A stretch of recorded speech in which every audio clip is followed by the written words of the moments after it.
Salut les gars, comment est-ce que ça va? Aujourd'hui j'ai décidé de vous raconter un truc bien chelou que j'ai vécu il y a quelques semaines. Je me suis retrouvé pieds nus à 4 h du matin avec un mec super chelou, j'ai dû appeler les keufs, les pompiers, etc. Je vous raconte. Et vu que je suis un youtubeur professionnel, j'ai tout filmé. Si vous me suivez sur TikTok, j'ai déjà raconté cette histoire et elle a eu un succès de malade. Il y a quasiment 2 millions de vues sur chaque partie de la vidéo, mais comme vous le savez sur TikTok, les vidéos c'est 1 minute maximum. Alors ici j'ai décidé de tout vous raconter dans son intégralité. Est-ce que vous êtes prêts?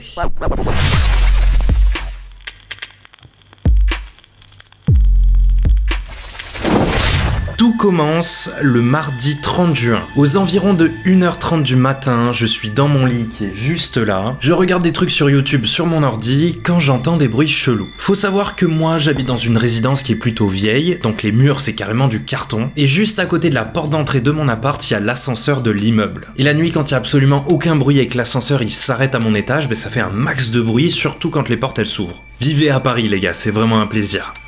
Donc il est 1 h 30 du mat, et j'entends un bruit, et ce bruit c'est en fait les portes de l'ascenseur qui s'ouvrent et qui se ferment plusieurs fois d'affilée. Mais genre beaucoup de fois, au moins une dizaine de fois. Et c'est pas la première fois que ça arrive. Ça m'est déjà arrivé de me faire réveiller en pleine nuit par ce putain de bruit d'ascenseur, sauf que je m'étais dit vas-y, c'est quelqu'un qui rentre chez lui, et au final j'ai jamais fait l'effort d'aller voir. Donc là je suis dans mon lit, j'entends ces bruits, et au départ je suis pas trop inquiet, parce qu'il est quand même 1 h 30 du mat et que je me dis que personne n'est assez con pour rentrer et sortir de l'ascenseur au moins 10 fois en 2 minutes, donc je me dis les portes ont sûrement un problème, elles doivent déconner et s'ouvrir en boucle. Et là, au moment où je commence à me dire qu'il n'y a pas besoin de s'inquiéter, j'entends des bruits de pas dans le couloir, juste derrière mon mur. Mais des bruits de pas super lents, hein. C'est pas les bruits de pas de quelqu'un qui rentre chez lui, c'est les bruits de pas de quelqu'un qui veut être scred, tu vois. C'est vraiment un mec qui essaye de pas faire de bruit. Et tu vois le mur qui est là, je l'entends craquer, comme si la personne qui marche, elle s'appuie sur le mur. Vraiment, je te jure, j'entends le mur qui craque et qu'il y a quelqu'un juste derrière. Alors là, à 1 h 30 du mat, je commence un peu à flipper. Mais bon, vous connaissez les bails, quand on n'a pas le courage d'aller voir les trucs, souvent on s'imagine que c'est en fait un truc de malade, alors que pas du tout. Alors je me dis, allez,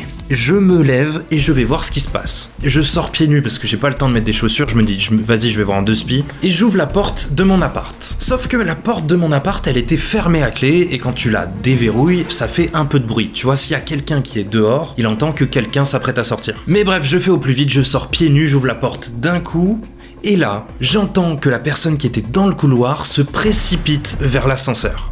Vraiment. Je me rapproche le plus vite possible, mais j'ai pas le temps de voir qui vient de rentrer dans l'ascenseur, que les portes se ferment, et je vois pas qui est à l'intérieur. Mais l'ascenseur ne bouge pas. La personne qui est à l'intérieur n'a pas appuyé sur les boutons d'un étage, donc l'ascenseur s'est fermé, mais il bouge pas. Et là, à 1 h 45 du matin peut-être, pieds nus dans mon couloir, je me dis mais... Putain, mais je suis en train d'halluciner complet ou quoi là? Qu'est-ce qui se passe? Je fixe l'ascenseur et j'appuie sur le bouton pour l'appeler, et les portes s'ouvrent d'un coup, et à l'intérieur, il y a un vieux monsieur. Le mec doit avoir environ 75 ans, il est en impair, assez bien habillé, comme s'il allait sortir faire ses courses, et il a même un masque chirurgical. Alors, moi je suis quand même un peu vénère parce qu'il est presque 2 h du mat et il y a un max de bordel. Je l'embrouille vite fait et je lui dis « Mais c'est vous qui prenez l'ascenseur là? Pourquoi vous faites autant de bruit ?» Et là, ça commence à devenir très bizarre, d'un coup. Parce que le mec me répond des trucs qui ont rien à voir avec ce que je viens de lui demander, vraiment rien à voir. Donc je répète ma question et je lui dis « Mais c'est vous qui prenez l'ascenseur ?» Et il me dit non. Et le monsieur commence à me dire des choses qui ont pas vraiment de sens. Alors je me dis qu'il faut absolument que je filme ce qui est en train de se passer parce que même moi je comprends rien, tu vois. Et je capte que je suis en train de vivre un truc bizarre et je me dis vas-y, quand je vais en parler à mes potes, ils vont jamais me croire, il faut que j'ai une preuve. Et je pensais pas du tout que ça allait en arriver là. Donc je répète ma question pour la 3e fois, je demande à cette personne qu'est-ce qu'elle fait là et pourquoi elle fait du bruit devant chez moi, et elle me répond ça. J'aurais dit que j'en ai marre, je suis fatigué, j'ai droit à des remarques à la con. Aujourd'hui je repartais pour faire un tour, en recommençant par les coins où ça s'était pas trop mal passé. Ça donne pas grand chose. Ok, alors là je commence à me dire qu'il y a 2 solutions. Soit cette personne est perdue ou malade ou je sais pas trop et elle a besoin d'aide et elle sait pas trop où elle se trouve. Soit c'est un mec un peu bizarre qui s'ennuie et qui veut me faire chier ou qui a alors des mauvaises intentions parce qu'il a quand même fui quand je suis arrivé dans le couloir, tu vois. Et à chaque fois que je pose des questions, le mec est vachement sur la défensive. Donc je suis quand même vachement méfiant, même si a priori il y a aucun danger. Donc je continue à essayer de parler avec lui et le mec se met à pointer mon appartement du doigt et il me dit qu'il veut dormir ici. Et regardez mes réponses, on voit que je suis totalement déboussolé. Je comptais revenir dans la chambre où où j'ai vécu 2 ou 3 jours. Je m'y serais allongé et j'essaierais de dormir. Mais il y a quelqu'un qui habite ici. Comment? Il y a quelqu'un qui habite ici. Oui, sans doute, tu vois, ouais. Mais pourquoi vous voulez y aller? Je voulais revenir, je serais allongé dans cette pièce et je serais essayé de dormir. D'accord. Pendant 1 heure ou 2, il fallait ce qu'il fallait. Et là, vous imaginez bien que j'ai 1 million de questions qui me viennent en tête. Mais je suis sûr d'une chose, c'est qu'il est presque 2 h du mat et que j'ai aucune envie que ce mec que je connais pas vienne dormir chez moi. Je veux à tout prix savoir si ce mec a besoin d'aide ou si c'est un mec chelou et qu'il faut que je réagisse en fonction, tu vois. Alors je recommence à poser des questions parce qu'il répond pas à mes questions et il est dans son délire de vouloir dormir chez moi. Et je veux savoir s'il habite dans l'immeuble ou pas du tout, tu vois. Vous n'habitez pas dans cet immeuble-là actuellement? Non, non. D'accord. Pourquoi vous rentrez pas à votre domicile? Parce que je pensais m'en sortir vite ici, mais non. Oui, mais vous pouvez pas vous balader dans les couloirs comme ça, surtout la nuit, monsieur. Venez, je vous raccompagne en bas. Mais pourquoi vous n'arrivez pas à dormir chez vous? Et je pourrais dormir chez moi. Et là, face à mes questions, le mec commence à pas être très cool avec moi. Mais pourquoi vous dormez pas chez vous? Je ne comprends pas, monsieur. Alors écoute, arrêtez les questions parce qu'on risque de se passer un peu plus mal. Alors il commence à me menacer et il me dit qu'avec toutes mes questions, il a l'impression que je suis flic. Il me dit aussi qu'il va appeler son neveu et que si son neveu était là, ça se passerait pas comme ça parce qu'il est super vénère et qu'il me calmerait en 2 secondes. Et j'ai un neveu aussi. Mais alors là, si lui il vient là, il va en allonger un et puis... Alors j'hésite carrément à rentrer chez moi et à laisser ce mec, d'ailleurs je l'ai raccompagné dans le hall de l'immeuble. J'insiste vraiment pour savoir où ce mec habite. Mais je vois qu'il lutte un peu mentalement et qu'il a pas l'air sûr du tout, tu vois. Vous habitez où exactement, monsieur? Bah à l'époque c'était dans Paris. Non mais aujourd'hui, en ce moment, actuellement. Bah c'est à peu près nulle part. Hein. En ce moment je suis un vagabond. Il finit donc par me dire que c'est un vagabond. Mais le mec il est super bien habillé, enfin il est très propre sur lui. Et même si je vois pas très bien son visage avec son masque, il me dit un peu quelque chose. Je suis pas sûr que ce mec habite dans ma résidence ni même dans mon immeuble, mais je me dis je l'ai déjà croisé, c'est sûr. Donc peut-être dans le quartier, peut-être au supermarché, tu vois, je sais pas exactement. Et ça fait quasiment 1 demi-heure qu'on bataille, j'arrive pas à avoir des réponses claires à mes questions, du coup j'insiste une dernière fois. Et là dans une phrase au hasard, il me sort l'adresse de la résidence où on est. Mais il a pas conscience d'y être, hein. Il me dit moi avant j'habitais là-bas. Mais on y est, tu vois. Et là, je me dis, ok, donc ce mec, il doit être totalement perdu et je pense vraiment qu'il a besoin d'aide. Je suis pas un expert du tout, mais je me dis qu'il doit sûrement avoir Alzheimer ou une maladie qui ressemble parce qu'il est pas capable d'avoir une vraie conversation avec moi, il est pas capable de me dire où il habite et où il veut dormir. Il se contredit à toutes les phrases, bref, je me dis qu'il y a un problème. Donc je me dis que ce mec ne doit plus savoir où il habite. Mais ça, il me l'a jamais dit. Il m'a juste dit qu'il voulait dormir chez moi. Hein. Et vu que le mec est vachement sur la défensive, j'ose pas lui parler de maladie ou quoi, je lui dis de m'attendre dans le hall de l'immeuble et que je vais juste passer un coup de fil. Mais je vais...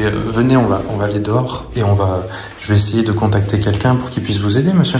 Je sais pas du tout qui appeler, alors je me dis que je vais appeler les pompiers. Les pompiers finissent par me passer la police, ils me posent des centaines de questions, ils veulent savoir comment il est habillé, s'il est blessé, etc. Je donne mon adresse et ils me disent qu'ils vont venir pour m'aider. Je raccroche, je retourne dans le hall et je vois que le monsieur... il est plus là. Je vous jure que tout ça est vrai, hein, je mytho sur rien du tout. Donc je viens d'avoir les flics et ils me disent qu'ils vont arriver, mais le mec vient de disparaître. Et depuis le début de la scène, je suis pieds nus en short et en t-shirt, il est 3 h du mat, et je me dis que le mieux à faire, c'est que je retourne chez moi pour mettre des chaussures pour le retrouver, tu vois. Donc j'arrive chez moi, je mets mes chaussures, et là mon téléphone sonne, c'est la police qui me rappelle et qui me dit « Monsieur, passez-nous cette personne qui rôde devant chez vous ». Et là je suis en train de mettre mes chaussures et je leur dis « Vous allez rire ?» mais il a disparu. Et au téléphone, le flic il rigole pas du tout. Il me dit de le retrouver super vite parce que la patrouille arrive dans moins de 5 minutes. Alors je sors de chez moi, je commence à stresser, je me dis putain mais qu'est-ce qui se passe? Et je sais toujours pas qui est ce mec, hein. Je sais pas s'il a fui parce que c'est un mec dangereux, je sais pas si je suis en danger ou pas. Enfin bref, je me pose des centaines de questions. Et là, dans le couloir, je tombe sur lui. Il se remet devant la porte de mon appart et il me dit qu'il veut dormir là, qu'il veut s'allonger sur la moquette, exactement comme avant. Alors j'essaye tant bien que mal de le faire redescendre avec moi dans le hall. Je lui dis que des gens sont en train d'arriver pour l'aider, mais je lui parle pas de police, parce que vu comment il m'a parlé au début, je me dis qu'il a pas trop l'air d'aimer les flics. La police arrive enfin, et moi je sais toujours pas ce que je fous, je suis avec un mec que je connais pas, je me retrouve avec des flics, et je vois qu'ils arrivent tout souriants en disant « Eh bien monsieur comment ça va ?» Et moi je suis là, hein, quoi? Et là il y a une policière qui commence à m'expliquer que ce monsieur, bah c'est mon voisin, mais de l'étage d'en dessous. Ok.